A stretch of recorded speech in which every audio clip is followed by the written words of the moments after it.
Welcome to the OpenJ9 community call for April 27th. If you haven't already done so, please add your name and company affiliation to the minutes.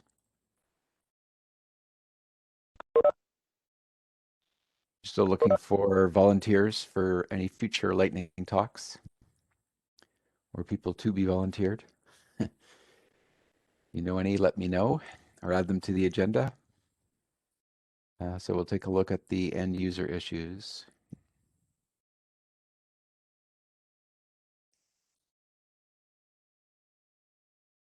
So the first one is failure to throw a null pointer exception in some MX Bean code, probably just a simple fix to add a null pointer check.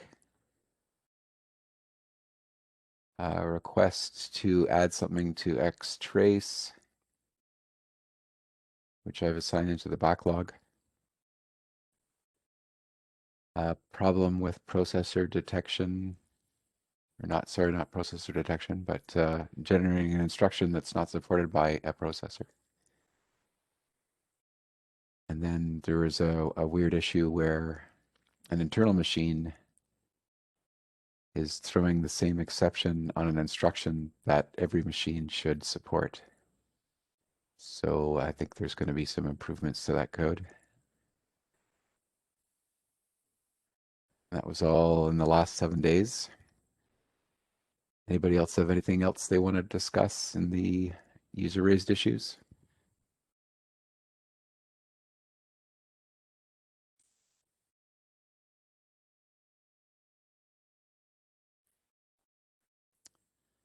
So we do have help wanted issues and good first issue tags. If you have something that's appropriate for those tags, please add them. I noticed today somebody has volunteered to work on one of the issues that we've tagged.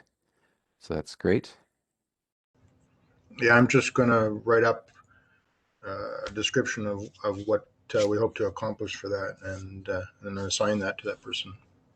Sounds good. I'm not Can you assign it? I think I can. I'm going to try. I can't remember the rules anymore. We have contributors that we can assign issues to, and then sometimes we can assign issues once people have commented. So I don't know if that's just anybody or if they have to be on the contributors list. Okay, let's take a look at the download trends. I was just going to say, just to keep in mind if we're tagging those issues, that we have to have enough information in there so that somebody doesn't get discouraged by looking at it. You mean enough information to entice somebody to come and work on it? Yeah, as opposed to, oh, here's this thing. Yeah, it'd be good if somebody did this, but not giving them any information to proceed. Yeah. I've noticed a couple times that people, with whatever information is there, I don't know what enticed them to grab those issues, but they say, "Hey, I want to work on this. Can you give me more information?" So that's good.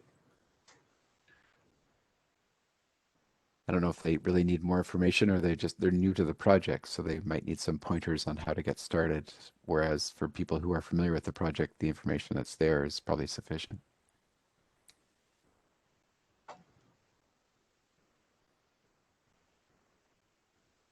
I'm taking a look at the download trends.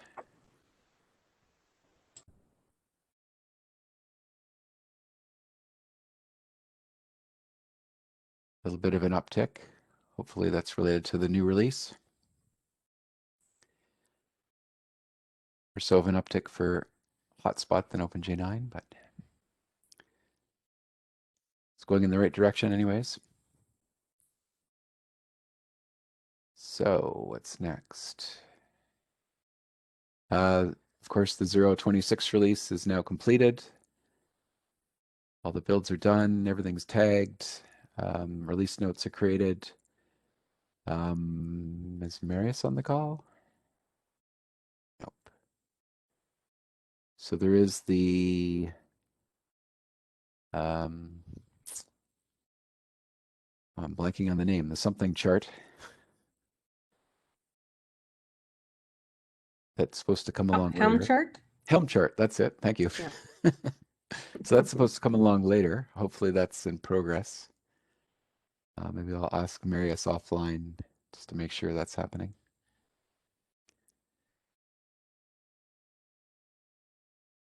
Anybody have any comments on the 0.26 release or any release retrospective? Anything they want to talk about? I think it went pretty well. Yeah, just noting that in general, the OpenJ9 test runs looked pretty good. We're getting very close to having even the extended OpenJDK running cleanly. I know, recognizing that there are some things that are disabled, but Yeah, that's great news. yeah, it is. It's a lot. It's a lot of testing there. So the extended testing, I guess some of that takes a long time. I wonder if we should be adding any of that to the OpenJ9 nightly test runs. Yeah, it's a big set. I was actually thinking about moving some of it into special OpenJDK level to break it down a bit. But yeah, it generally can run quickly unless there's an issue.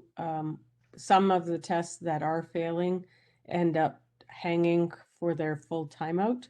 Once those either get fixed and or excluded, I think the run won't be quite so onerous, but it can be 4 hours or something for a run. So we should probably break it further down. Related to this is also the request from Toby in one of the OpenJ9 issues to break out the hotspot. There's a large target that was only being run against hotspot, and it could be broken down into 4 targets, and one of the sub targets could potentially be applied to an OpenJ9 implementation, except that I think those tests are stripped out of the extensions repo. So it's probably something I should follow up with you all offline with, but Is that something we could put a name against that I could write down? yeah, I'll put a link to the OpenJDK tests issue for it. Okay. Yeah. I guess Adopt doesn't use parallelization when they're running tests. So Not at the moment, but we have an open item to add that even to something run that with it. takes, yeah, if something takes 4 hours and we added some parallelization, I Yeah, would you run could it cut faster. it right down. Yeah. If Yeah, there I was just looked something, sorry, Peter. go ahead, Simon. I was going to say, I've just looked at the runtimes for the extended functional versus OpenJDK. So it's not as heavy as the extended functional. That's our longest. That's around 7 hours. It's about 4 hours, as Shai says, for the extended OpenJDK. Yeah. So extended functional for OpenJ9 is the biggest set, and that's already running at the OpenJ9 Jenkins server. The extended OpenJDK would be right now about half the time. So we have had a bit of trouble where, so the default Jenkins timeout over at Adopt is 10 hours, and we have had some slow machines not get to the end of the extended functional and hit that 10-hour limit. And that's happened since we went mixed refs, obviously, because it runs them all twice pretty well. Yeah. Yeah, well, we're running all the extended functional, no problem at the OpenG9 project. But I think we've got 3x parallelization. Yeah, you're running in parallel. And I was going to ask, is it now across 3? Okay. So we have an open or a issue in our pipelines repo to run in parallel. It just needs someone to make the changes. Yeah, I think it was 2, but when we went to mixed refs and we added more modes, we went to 3 just to help that happen. Cool. Yeah, maybe I'll try a test run of extended OpenJDK on some platform and see how it goes on the OpenJ9 machines. I expect there could be some machine issues because I think that adds some network testing. Yeah. So although we have excluded some of the tests that are particularly problematic, but there are still, I think for JDI tests, there are issues with some processes being left around. So there's a few items still left. But between Simon and Longyou, I think for OpenJ9, that target is looking pretty good now. I think there's IO test, JDK IO test, and then the other one is an IO test. They're intermittent, I think. Yeah. Yeah. Again, those are networking. Yeah. Yeah.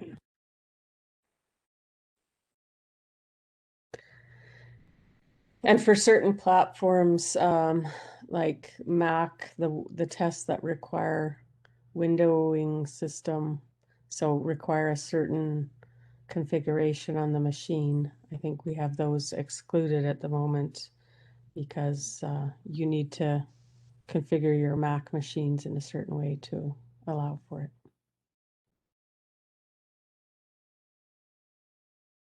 Yeah, it might be a little problematic if we wanted to turn on for some platforms and not others.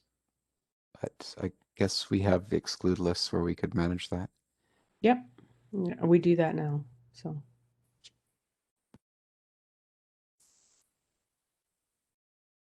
Okay. Anything else?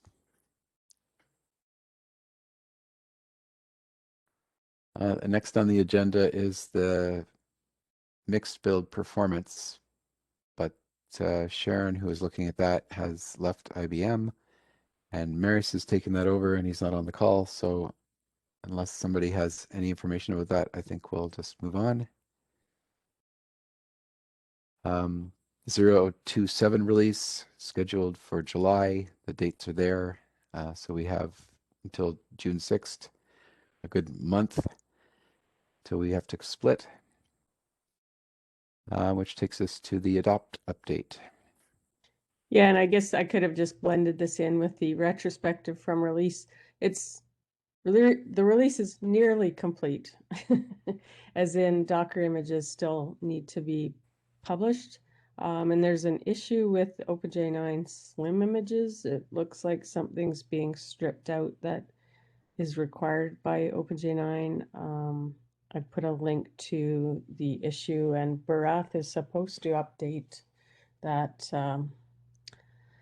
item with after he does some investigation, because I don't think it's fully understood what is getting stripped out that's causing that problem. So if anyone cares to help Barath out there, it'll help expedite the publishing of the Docker images for OpenJ9. So I wonder if the slim images strip out compressed refs. So it seems like it has something to do with mixed refs. Maybe something was Yeah. being stripped, and because we're now using the default directory for compressed refs. Yeah.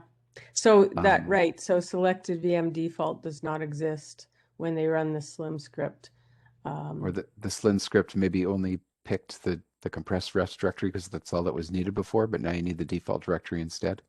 Right. So maybe even just throwing a note. Perhaps Barath has already arrived at that, but he's commented this 4 days ago, so any additional details given to him would probably be good. Yeah, so I'll add a note after the call. Yeah, great. Thanks. All right. And then Eclipse transition, the last of the few repos that needed to be moved to Adoptium are on the way. The OpenJDK build repo's now been moved over to, under Adoptium and renamed because we're not allowed to use prefixes called OpenJDK, or we're trying to avoid it. OpenJDK test repo had a Eclipse IP team had found some Korean MBCS data files that had GPL header in Korean in the data files. So the team from Japan has kindly replaced those data files, no longer using a tool to create them that generates that header.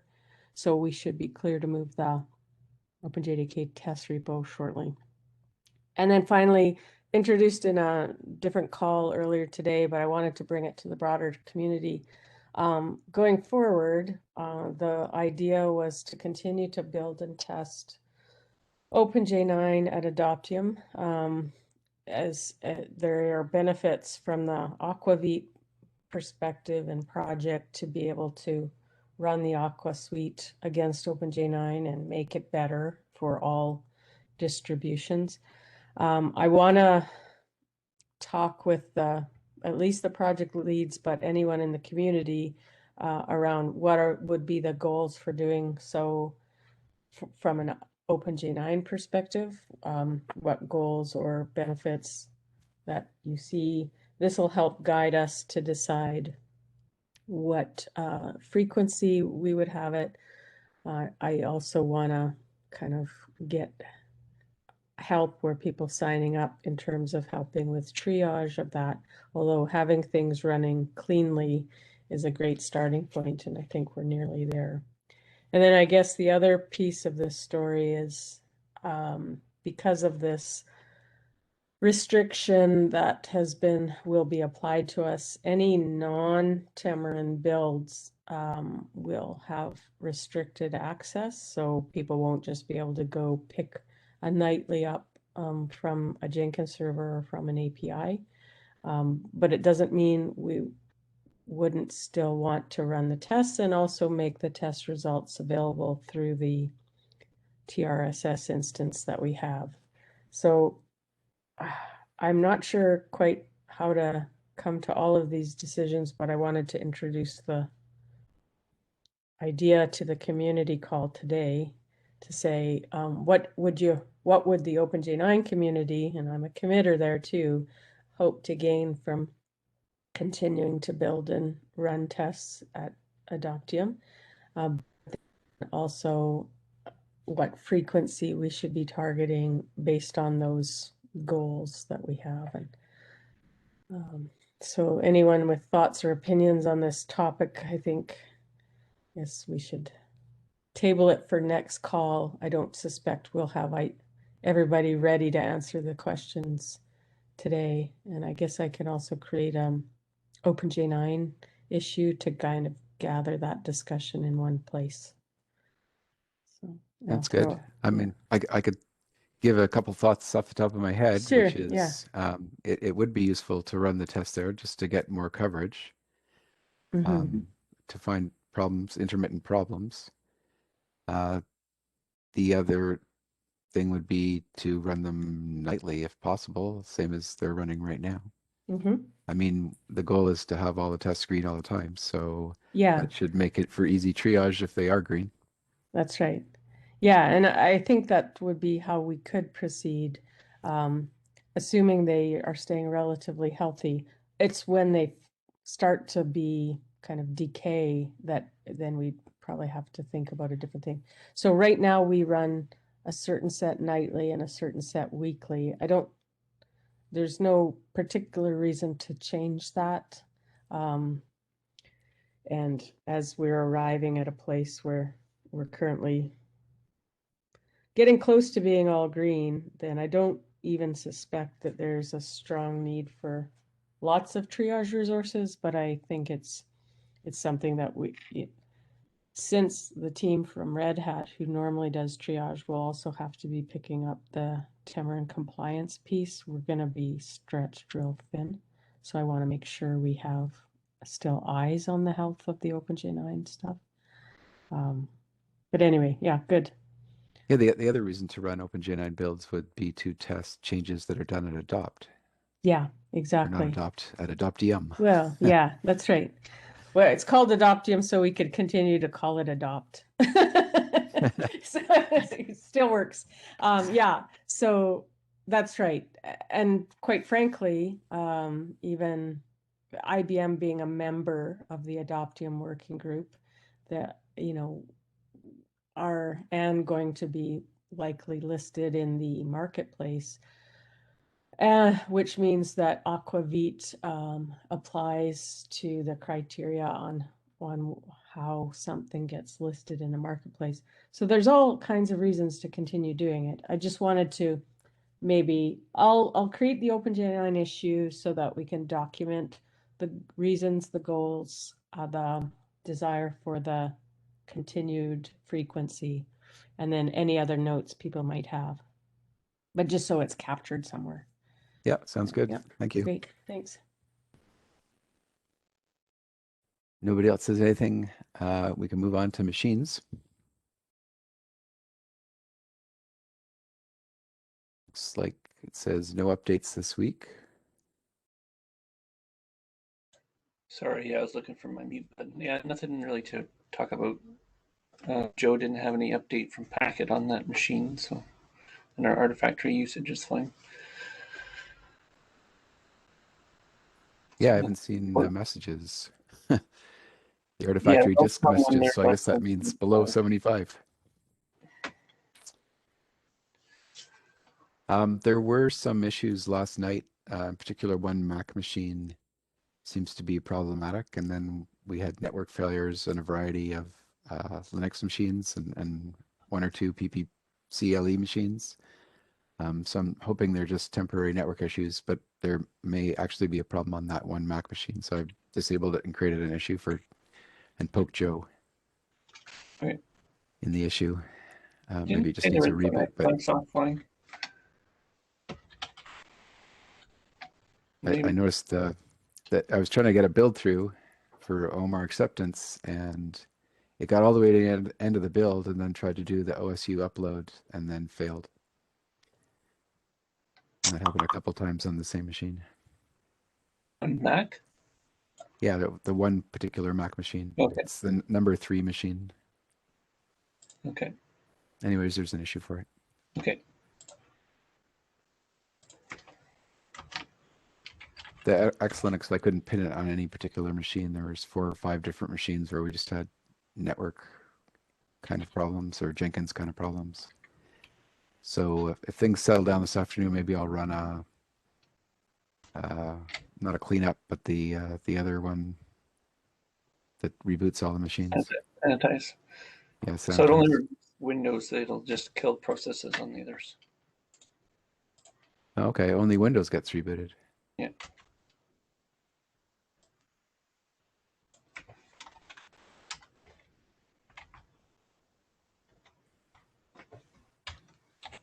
Well, in the issue, I put links to the failures, so I don't know if it would help to reboot the machines, or we just have to wait and see if things get better. Okay.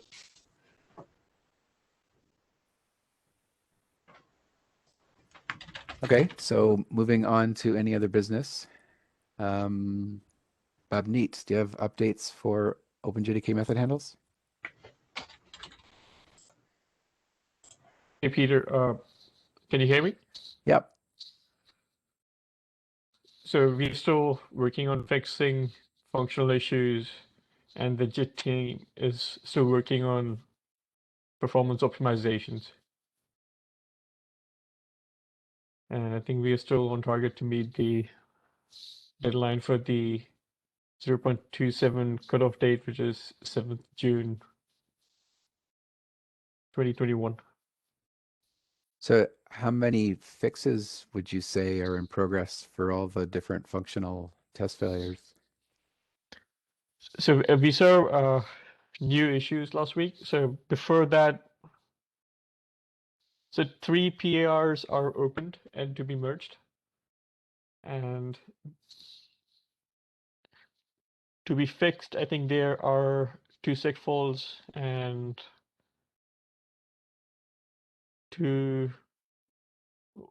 1 issue related to how we define hidden classes and normal classes through method handles or lookup. And then there's another functional issue where how we handle access control or for defining classes through method handles or lookup. So I think 4 functional issues in total, which still needs to be addressed. And I think I'm working on a fix for the hidden classes issue. And I think I'll request Jason Feng for help with the access control issue. And then only 2 segfaults will be pending or will require someone to look at them. Okay. So for the benefit of the people who don't know what's going on, we've turned on, so we've got two branches for Java 17. We've got the OpenJ9 branch that is building and passing the sanity functional tests and some of the other test suites. And then we have our acceptance branch called OpenJ9 Staging, where we take the latest Java 17 code. We could no longer build the latest Java 17 code without turning on OpenJDK method handles. So in the OpenJ9 Staging branch, that's now enabled. But that means that we can no longer pass our acceptance criteria, the sanity functional tests in that branch. So I think what we're going to do is just keep running maybe one build a week. I don't think it is reasonable to run a build every night because of all the failures and the artifacts that they create. We just fill up our artifactory. So we could run like a build a week just to keep on top of where we're at. And then Babneet described the issues that are being fixed, and we'll keep an eye on it. And we'll see when it seems appropriate to either we have all the sanity functional issues fixed, or we could consider excluding a few to get the latest OpenJ9 staging code into the mainline OpenJ9 branch. Meanwhile, we Actually, can I think build. Yeah, go some ahead. of the failures would need to be disabled because we match the RI when OpenJDK method handles are enabled. So our tests are outdated for JDK 17. Okay, so when you have a chance to put an exclude together for that, we can get those ones excluded. Yep. The other thing that's going on is the latest changes don't even compile with OpenJ9 anymore because they're using a new method in string that OpenJ9 doesn't implement. So we've got a change in progress to use the OpenJDK string. I think we have a pull request that's pretty much ready to go, just waiting for the last couple of reviewers to sign off. We can get that merged, and then hopefully we'll be able to build the OpenJ9 staging branch again until the next problem.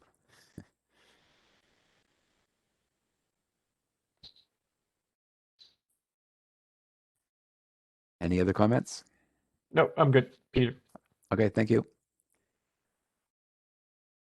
I don't see Devin on the call. So I know he's been opening PRs to get the CMake working for ZOS. Some of them have been merged, some of them have review comments. That's still in progress. Hellman operator discussion, no Marius. MicroJit, the next meeting is probably in May. Let's see, the 22nd, so May 6th.